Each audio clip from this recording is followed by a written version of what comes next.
Stepmom demands. I leave my epileptic husband out of my dad's 50th birthday celebration. Confrontation leads to divorce and family drama. Hi, so my father 50 male recently filed for divorce from my stepmother 44 female, and she and all her friends are blaming me for it. But I don't think it's my fault. It's not surprising though, since Sharon, that's what I'll call my stepmom, and I've never had a good relationship. I wouldn't say that it's been bad, but honestly, we just never really connected or got along well. I would say that she is really not the kind of person whom I would select for my dad, because she seems kind of shallow and pretentious. She got married to my father when I was 16, and they had been together for about 3 years before they got married. When they were dating she was nice to me, but I could tell that it was all for show because she obviously had to get along with the daughter of the man that she was seeing. I could see right through her, but my dad seemed to be happy with her, so I never said anything about it. Besides, it's not like she had screwed up colossally or something, so I had no reason to ruin his happiness just because I didn't like her whole vibe. That would be really petty. But now I kind of wish that I had said something. Anyway, a year before their marriage Sharon started living with us, and she was kind of annoying to be around because she was always just trying to be overbearing and controlling. She was changing everything around the house and trying to make it look better, but honestly all that she was doing was changing things that my mother had picked out for the house, and she knew it because my mother had great taste and my dad would occasionally brag about it to guests. For context, my mother passed away in a car crash when I was 7 years old, and everybody missed her because she was a wonderful human being. Whenever guests would come over, people would occasionally bring her up and reminisce about the times we had with her, and my dad and I also look back on those memories very fondly. It was not something that happened all the time, but whenever it did happen, my dad and I would always tear up because our time with her had been cut short and it still hurt. Sharon was probably jealous of that and couldn't stand it, so that's why she started changing everything. Slowly but surely, she started erasing any and every trace of my mother from the house. It started with something really small, like the decorations or the wallpaper that my mother had picked out, but then she moved on to bigger things. She made my dad put all my mother's clothes in the attic to make space for her wardrobe. Which I can still understand, but then, she said that she was not comfortable with having my mother's photos around the house and had all her photographs removed, even the family photos that we had together. I thought it was a bit extreme and put up a good fight against it, but my dad said that this was our new family now, and my mother would have wanted to make everyone feel as happy and comfortable as they could be. So, I conceded and didn't bring it up again. But I knew that Sharon was trying to replace my mom. I could understand that she was kind of threatened because of my mother, and you can't exactly compete with a dead person, but I could never understand why she had to be so insecure. I mean, my mother was gone, and she had my dad all to herself just the way she wanted it.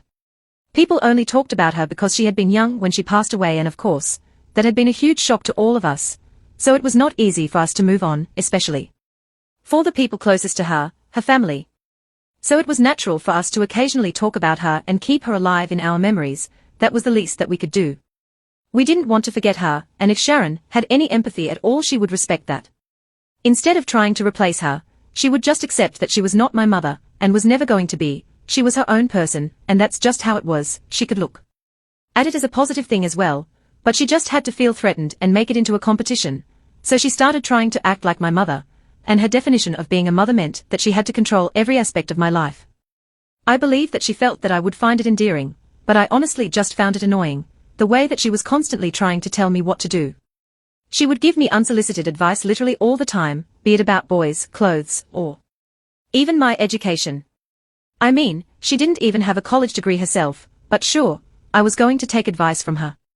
And she didn't even do it in a nice way. She was always really condescending about it and treated me like a 5-year-old who knew nothing about the world, even though I was literally 16 at the time. And yeah, maybe is not really that old, but I'm sure that nobody thinks it's appropriate to talk down to a year old. It was really unnecessary for her to act like I was a total idiot or something. She would talk to me like I didn't understand anything and was not capable of making my own decisions. It was just really irritating.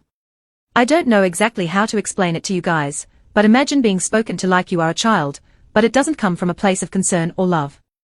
It just comes from a place of wanting to make you feel inferior. There was no real affection. She would only talk to me like that because she felt like I was stupid or something. She would also keep insisting that she was my second mother, and honestly that was more creepy than cute. I didn't like it one bit, and after a couple of months, I was forced to tell her to just cut it out because she was not my mother, and she couldn't just squeeze herself into the role because she didn't need to. I didn't want her to. I did have a mother of my own and I loved her, and I always will even. Though she's gone now, I didn't ask for a replacement, and it was really weird for her to even try so hard. So she cut it out and stopped trying so hard because it was getting on my nerves. But what I didn't expect was that she would find other ways to annoy me. She would still talk to me like I was an infant, and would be condescending. But at least now she wasn't trying to give me advice, or act like my mother. And I knew that it was all for show anyway, so it didn't really affect me. What did annoy me was the fact that she would get my dad involved in things that he had no business being a part of, just because she wanted to feel like she had control over me. After I had told her to back off, for a while she started getting my dad to talk to me about her concerns. Just a little example, when I was 17, I was having a little trouble with a girl at school who was being nasty to me for no reason. I had been talking about it to my friends on my phone, and I guess Sharon snooped through it and found out about it. But she couldn't talk to me about it because I had told her to back down, so she sent my dad to talk to me about it. And I knew it was him talking, but all I could hear were Sharon's words coming out of his mouth. And then, when I was about to apply for colleges, she started talking about how she'd expected me to choose a better college at a party that my dad had thrown for me to celebrate the college that I did get accepted into and was going to attend. I mean, she was just the single most annoying person I had to deal with, and I was glad to be rid of her when I finally moved out.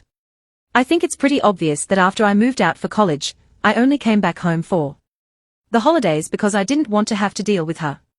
Even when I would come home occasionally, she would still behave the same way with me, even though I was a literal full-grown adult woman. And while I wouldn't say that we had a really bad relationship, it was certainly not great. And I don't know about her, but I never liked her. Recently, however, she invited me to my father's 50th birthday party that she was throwing for him. She told me that it was going to be a huge party, and she had invited all his friends and most of our family. She had even gone out of her way to invite my maternal grandparents, and I thought that was a mature move for her because she always hated the fact that my dad had continued to keep in touch with his ex-in-laws. She was having the party at one of my dad's favorite restaurants, and it was going to be pretty big, but, for some reason, she told me that she wanted to talk to me in person a couple of days before the party. I was skeptical about it because I couldn't imagine me and her having anything to talk about since we hadn't exactly been in touch for the past couple of years. But I still agreed because it seemed important. So, 3 days ago, I decided to meet her at a coffee shop near my house. We met, and she was just as annoying as usual, acting like I was a toddler she was meeting. And it earned her several weird looks from other people as well. So you guys can probably tell by now that her behavior is not something that I made up in my head because I wanted a reason to hate her. She was actually just really annoying to talk to and behaved in a very weird and insulting way. Anyway, once we sat down after some small talk, she told me that she wanted to discuss the party with me. I thought she was going to tell me that she needed my help with the arrangements or even the budget, but instead she told me that I was not allowed to bring my husband to the birthday party. The reason she gave was something so awful and dehumanizing that I can't even believe she said it right to my face and expected me to be okay with it. So, just to be clear, I have been married to my husband Jason Mail for 2 years, but we've been together ever since teach grade. And yeah, he's my high school sweetheart. Everybody knew that we were going to get married as soon as we graduated, and we did. He's my soulmate and I love him more than anybody alive, and I can say the same for him. Jason has also had epilepsy since he was a child, and even though he does take medicines for it, he still gets fits occasionally. I'm totally cool with it, and I expect that other people should also be okay with that because it's something beyond his control, and it's really insensitive and disrespectful to use that against him in any context. So when Sharon told me that I was not allowed to bring him as to the party because she was afraid that he might have a fit among all those people, I had no idea what to say to her. It was not only disrespectful, but it was straight up ableism, and it took all the strength I had not to throw my coffee in her face and walk out. Instead, I decided to just walk off without bothering to even dignify that with a response. I didn't even reply to her and walked out of the coffee shop, got into my car and drove back home. I declined the invitation as soon as I was back home and blocked Sharon immediately. I was seething and trying my best to control my temper, but I just couldn't, and I ended up crying on the couch because I was just so angry. First off, this was my father and his birthday party, and even though she was organizing it, it didn't give her the right to say something so humiliating and insensitive to me, especially about the one person that I love the most, just as much as my dad. And I know for a fact that she knew that this was going to hurt me because I don't think anybody in my position would have taken it kindly, and more importantly, it's not like she didn't know how much I love Jason. He's been in my life ever since I was, and she knows very well that I hate it when people try to make it seem like Jason is any less capable or worthy of love and respect than other people just because of his condition. If anything, he is far better than us, because he's so strong and deals with something that most people look down upon. Sharon has always known about my feelings on this, and yet she didn't think it was inappropriate and insulting to demand that I don't bring him to the party with me. He's my husband, of course. We are a package deal now, especially since this is a family event, and more importantly, it's my dad's birthday. I don't think she has the right to tell me who I'm allowed to bring and not. Anyway, when I was crying on the couch, I was trying to be quiet because I didn't want to talk to Jason about this, but he heard me crying, and he rushed to my side to comfort me. And I just couldn't keep it in. I told him what Sharon had said, and I also said that it was becoming really difficult for me to keep in touch with my father because, just like the two of us, they were also a package deal because they were husband and wife.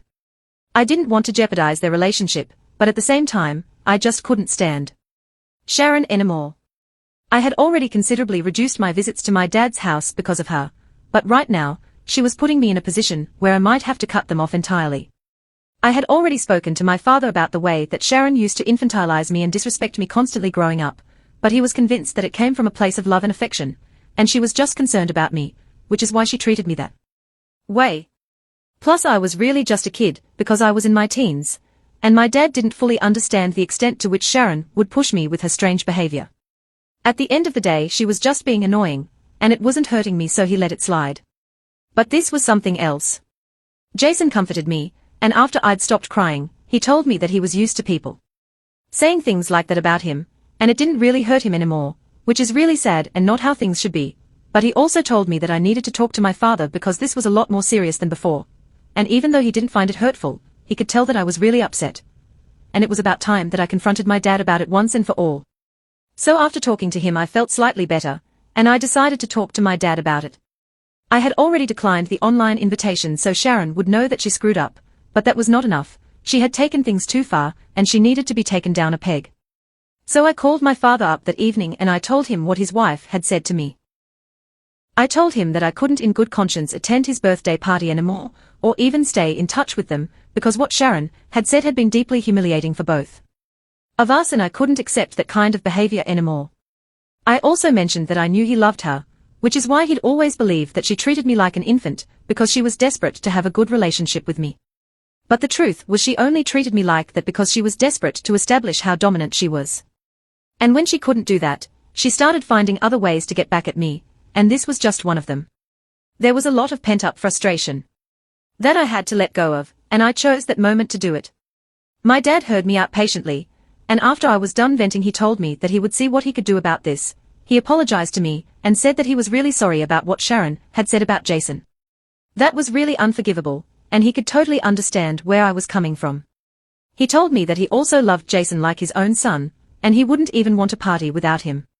He told me that he would talk to Sharon and make sure that she apologized to me as soon as possible. That was all that we talked about, and after that we hung up. I felt better after getting all of that out of my system and Jason, and I tried not to think about it for the rest of the day. We didn't hear from either Sharon or my dad for the next 2 days, but this morning, I received word from my aunt that apparently my father had filed for divorce. It was shocking because I definitely hadn't seen that coming, and my aunt was texting me to ask if I knew anything about it. But I didn't even know that he was getting divorced, so I immediately decided to call my father up and ask him about this, because I absolutely had to get to the bottom of what was happening. When I called him he told me that he was about to reach out to me, and the first thing that he told me was that he had filed for divorce from Sharon and was living separately right now. He said that he was living in a hotel a little distance away from his house and asked me to visit so he could explain everything to me. So I headed over there as soon as I could, abandoning all my work. And when I got to his room, the first thing that he did was hug me and apologize for everything that he had put me through, because he was being selfish and putting his own happiness above mine. He said that he was aware of how selfish he had been so far and had actually been refusing to believe that maybe Sharon was not a good fit for our family. He said that he had noticed how insecure and jealous she was of my mother, a person who didn't even exist in this world anymore. He also noticed Sharon's constant attempts to put me down and make me feel bad about myself. He knew that she was controlling and a potential threat, but he was willing to let all of that go just because she made him happy when they were on their own and he didn't think about anything else. He admitted that he had been selfish and was trying really hard to make himself believe that she was a good person, but they had been having a lot of problems in the past couple of years and she had become increasingly overbearing and suspicious.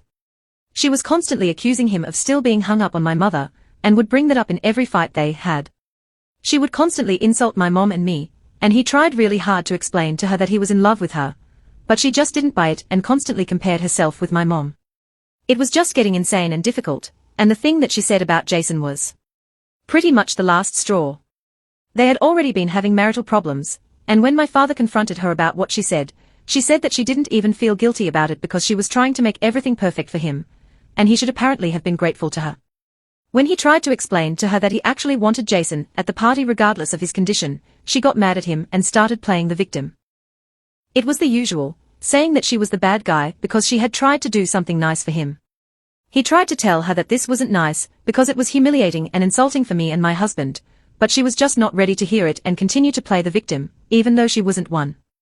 So my dad finally lost it and told her that she could continue to act like she was the one who was suffering here, but he was out because he couldn't do this anymore. He left the house in a huff and moved to the hotel that evening itself. He spoke to his lawyer and had him draw up the divorce papers as soon as he could. The only reason he didn't say anything to me for those 2 days was because he was ashamed and embarrassed and felt like he had failed me as a father. It was quite an emotionally charged conversation, and one that we desperately needed to have for a really long time. Once all of it was out in the open, we decided that we were going to give each other a chance to fix this relationship because, in spite of everything, I love my father, and I didn't want to lose him. He told me that he had announced that he had filed for divorce in the family group, one of which I was not a part of because they send a lot of messages there, and I really have better energy in person, so I was the last to know since he had to call me up and tell me after he sent the message. He had also sent the same message to Sharon and was waiting for her to respond to it, but either way, it didn't matter because it was done now, and he was not going to cancel the proceedings at any cost. So even if she didn't respond to the message, she would have to respond to it legally. After talking to my dad, I came back home, and I felt relieved. He was finally going to be done with Sharon. But unfortunately, it seemed like Sharon isn't done with me. She called me from a different number a couple of hours ago, and boy, she really let it out. She started screaming at me as soon as I answered the call, and accused me of a gazillion things, ruining her marriage being the worst one. She claimed that I apparently had always had it in for her because I worshipped my mother, and I couldn't stand the fact that somebody else was taking her place. For the record, my dad had dated other women after my mother's passing, and I had never had a problem with any of them, so that was definitely not true. Sharon also claimed that the only reason she had said that I wasn't allowed to bring Jason to the party was because she wanted to save us all the embarrassment, and she only had good intentions.